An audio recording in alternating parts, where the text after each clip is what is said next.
Compañero David Salgado dialogó con el profesor de la Universidad de los Andes y experto en temas internacionales sobre Venezuela y claro, el anuncio de la liberación de los presos políticos en ese país, en la que también se habló sobre el futuro de Venezuela como nación.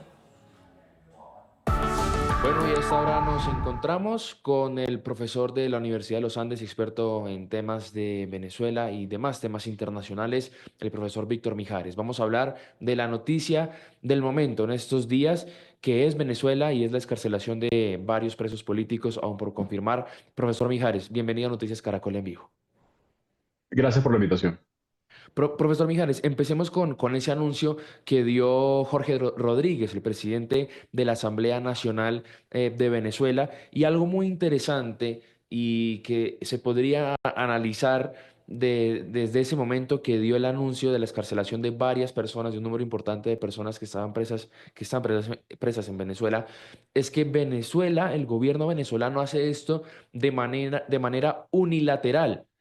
¿Es esto tan cierto? ¿Sí se puede interpretar así como lo dice Jorge Rodríguez? No, no creo que sea algo tan unilateral, porque estamos, en el momento que estamos hablando, pues no se ha terminado de cumplir una semana luego de la operación que extrajo a Nicolás Maduro y, por supuesto, de las distintas declaraciones que ha dado el presidente de los Estados Unidos, Donald Trump, su secretario de Estado, su secretario de Defensa.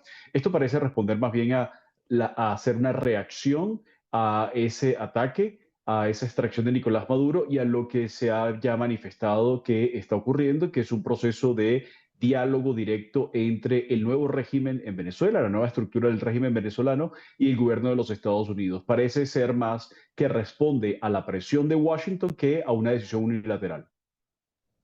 Profesor Mijares, vámonos un poco más atrás a la historia para entender el contexto de los presos políticos. Varios de los anuncios oficiales son de los españoles junto a Rocío San Miguel, también de nacionalidad venezolana y española, y han surgido en redes sociales varias listas de supuestos liberados, pero también Enrique Márquez, ex candidato presidencial, fue liberado en la noche de ayer junto a un compañero.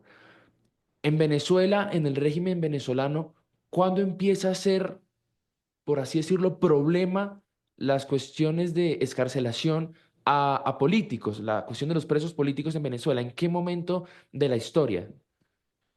Pues realmente esto comenzó con el propio Hugo Chávez e incluso tuvo algunos presos políticos muy prominentes, como por ejemplo el caso de Enrique Capriles, siendo ya en aquel momento un político de alto perfil, habiendo sido eh, alcalde de un importante municipio dentro de Caracas, gobernador de un estado muy importante como Miranda, pero adicionalmente había sido parlamentario. Entonces, comienza ya con Hugo Chávez en un periodo en el cual empieza a apretarse un poco, digamos, ese personalismo chavista, especialmente luego de los eventos de 2002 en Venezuela, cuando Chávez fue derrocado temporalmente por algunas horas por parte del alto mando militar y a partir de ese momento no ha dejado de ser un elemento central en la estructura chavista. Sin embargo, esto comienza a ser cada vez más numeroso en términos de volumen desde las protestas contra Nicolás Maduro en los años 2014 y 2017. Allí comienza a incrementarse entonces este número y hay un pico, hay un salto enorme a partir del 28 de julio de 2024, más específicamente el 29 de julio, el día después de las elecciones que terminan siendo pues desconocido su resultado por parte del régimen venezolano y esto hace que salte el número a casi 1.000 presos políticos. En algún momento llegaron a ser más de 1.000 presos políticos. Actualmente se maneja una cifra en torno a los 800 presos políticos. Esas cifras las mantiene relativamente actualizadas la ONG venezolana Foro Penal. Ahí es donde se podrían consultar. Los tienen muy bien discriminados, por cierto. Y esto comienza a ser entonces una ficha de cambio del régimen para lograr concesiones, insisto, tan temprano como desde los tiempos de Hugo Chávez, primera década del siglo XXI, pero se incrementa enormemente con Nicolás Maduro y muy especialmente a partir de los años entre 2014 y 2024. Señor Mijares, ya entendiendo un poco ese contexto de la situación de los presos políticos en Venezuela y que indudablemente incrementan con la llegada al poder del régimen de Nicolás Maduro, sobre todo en estas últimas elecciones. ¿Qué significa para el pueblo venezolano, para los políticos, para el ciudadano de a pie, para también los venezolanos que están fuera del país, exiliados después de la persecución que muchos han sufrido por el régimen de Venezuela, que la Asamblea Nacional y el gobierno, bueno, el régimen venezolano mejor, haya tomado esta decisión? Pues es un alivio, por supuesto, para toda la población venezolana, tanto dentro como fuera del país, no solamente para la oposición, diría yo, porque hay muchos presos políticos que todavía siguen en las cárceles, es decir, la excarcelación en realidad ha tocado a una minoría de presos políticos muy prominentes, tratando de mandar unas señales claras a Washington de que se está cooperando, pero digamos, no está ni cerca de ser la mayoría de los presos políticos. Y digo que no solamente toca a la oposición, porque muchos de estos presos políticos han sido parte del gobierno. Muchos de estos presos políticos incluso son base social del gobierno o fueron en su momento parte de esas familias chavistas que ante la desesperación de la situación económica, de la opresión política, de los resultados desconocidos y burlados del 28 de julio del año 2024, pues por supuesto que se han convertido también en objeto de la represión. Entonces es un alivio importante. No viene, desde luego, de la mano del gobierno de forma unilateral, como dice Jorge Rodríguez, sino que viene por parte de esa presión. Eso, digamos, no hubiese sido lo ideal, pero en política, pues lo ideal casi nunca es lo que termina ocurriendo, sino lo que efectivamente los factores de poder permiten. Y en este caso, un factor de poder externo, como lo es Estados Unidos, está facilitando estas liberaciones. Profesor, usted toca un punto muy importante y es el de la oposición. Está sucediendo lo que durante muchos años, en gran parte, la oposición ha pedido al régimen venezolano y es la liberación de varios de los presos políticos que hacen parte de la oposición. Debería, valga la redundancia, la oposición después de esta decisión cambiar su enfoque, lo irá a cambiar, se modificarán algunas cosas después de esta decisión por parte de la oposición. Pues yo dudo que vaya a cambiar cuando hablamos de oposición, pues supongo que estamos hablando de la oposición liderada por María Corina Machado, que es la mayoría. Esa oposición dudo que vaya a cambiar porque esto ha sido una bandera muy importante por parte de ese sector mayoritario. En tanto, lo que se busca es una transición política que pase, desde luego, por, eh, digamos, no solamente libertades económicas, sino libertades políticas para los venezolanos. Dudo que vaya a cambiar, insisto, porque es parte de la agenda política con la que viene María Corina Machado y muchos de los políticos y sectores sociales que la acompañan, pero adicionalmente creo que estratégicamente tampoco sería conveniente, por decirlo en términos coloquiales, aflojar en esta estrategia. Y lo digo por lo siguiente, pareciera que el chavismo con Maduro y ahora el chavismo sin Maduro responde mucho mejor a la presión, a la fuerza, responde de forma mucho más clara cuando efectivamente se encuentra contra las cuerdas que cuando se encuentra con libertad.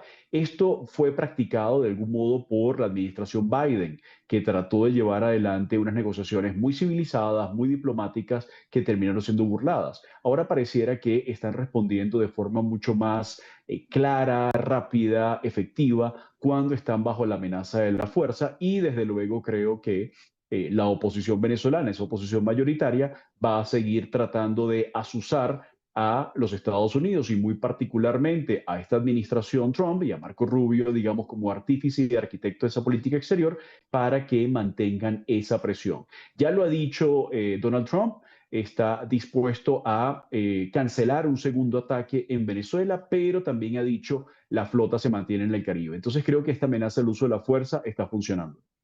Frente a esos anuncios del presidente Trump, quería andar un poco más, profesor, porque ha dicho muchas cosas en los últimos días, desde la cuestión de los 30, 50 millones de barriles de petróleo a Venezuela, como que Venezuela comprará con ese dinero del petróleo solo productos estadounidenses, al anuncio de hoy, cerca de las 4 de la mañana, que iba a cancelar ese supuesto segundo ataque que tenía preparado por la cooperación que está teniendo el nuevo régimen, el régimen venezolano con una nueva cabeza que es Delcy Rodríguez.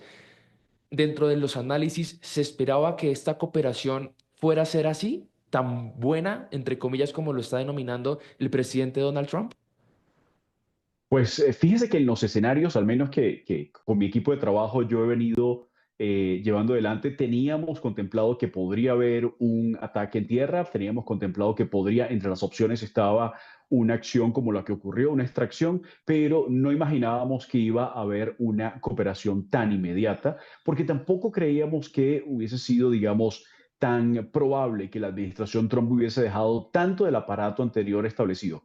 Creemos que efectivamente parte de ese aparato pues se iba a mantener, pero no en el volumen en el que está, digamos, con tres cabezas tan visibles o cuatro cabezas tan visibles o cuatro o tres grupos tan visibles como lo que son los hermanos Rodríguez, que están liderando este proceso, y Diosdado Cabello y Vladimir Padrino, al menos por ahora. Entonces, no se anticipaba una cooperación tan fluida, por supuesto, pero ya dado que se está dando esta cooperación, lo que sí podríamos considerar como pues un hecho normal y esperable es que el chavismo coopere en los hechos y mantenga un discurso en la medida de lo posible cercano a lo que han sido sus raíces, lo que ha sido su narrativa histórica de antiimperialismo, de autonomía, pero siempre, por supuesto, tratando de cuidarse mucho ante esta amenaza de la fuerza. Entonces, eso es, digamos, el escenario no era para mí, para nuestro equipo, no era tan claro en cuanto a esta cooperación,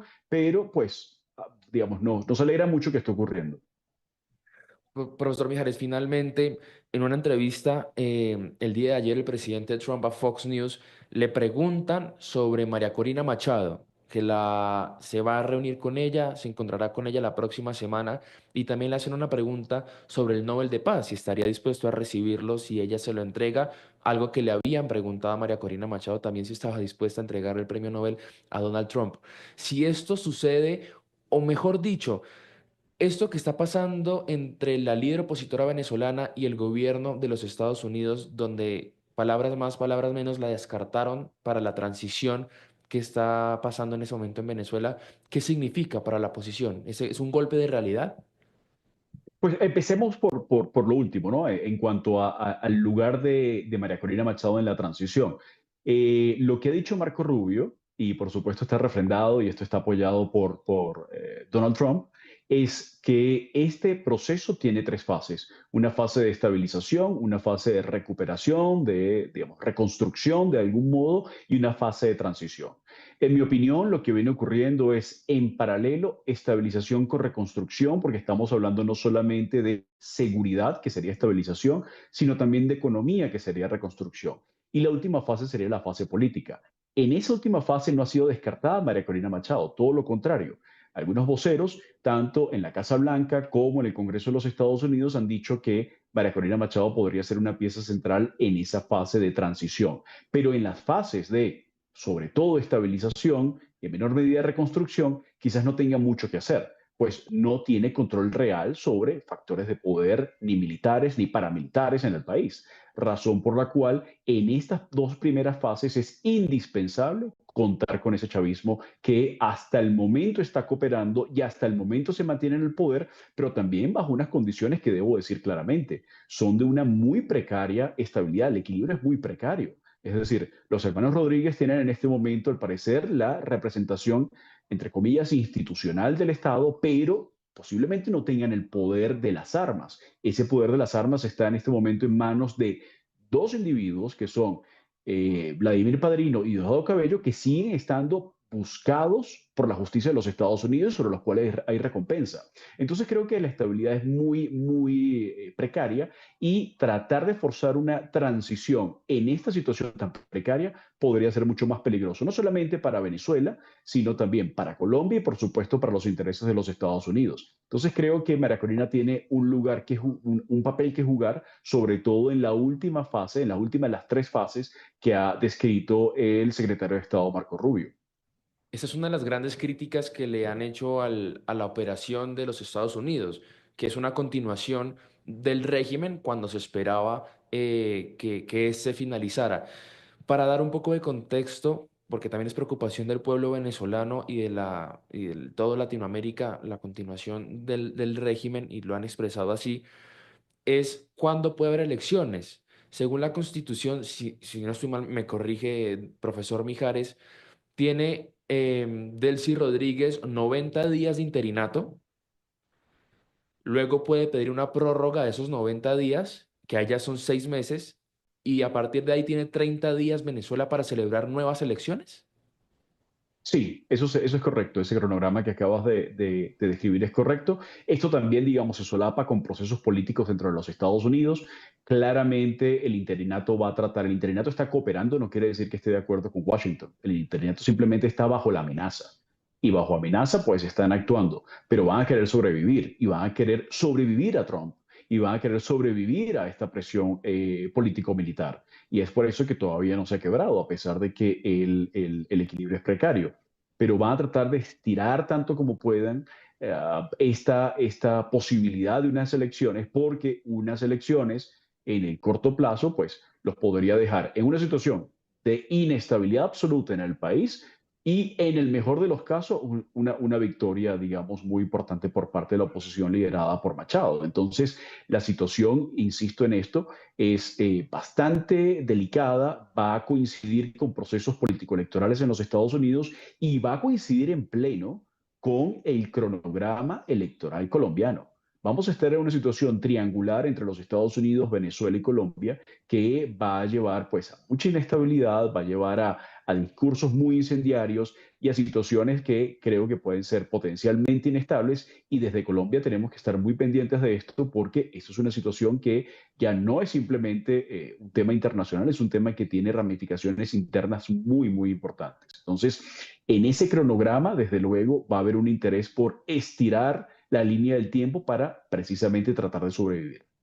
Pues es el profesor Víctor Mijares de la Universidad de los Andes, experto en temas internacionales y experto sobre todo en temas de Venezuela. Profesor Mijares, muchísimas gracias por estar en Noticias Caracol en vivo.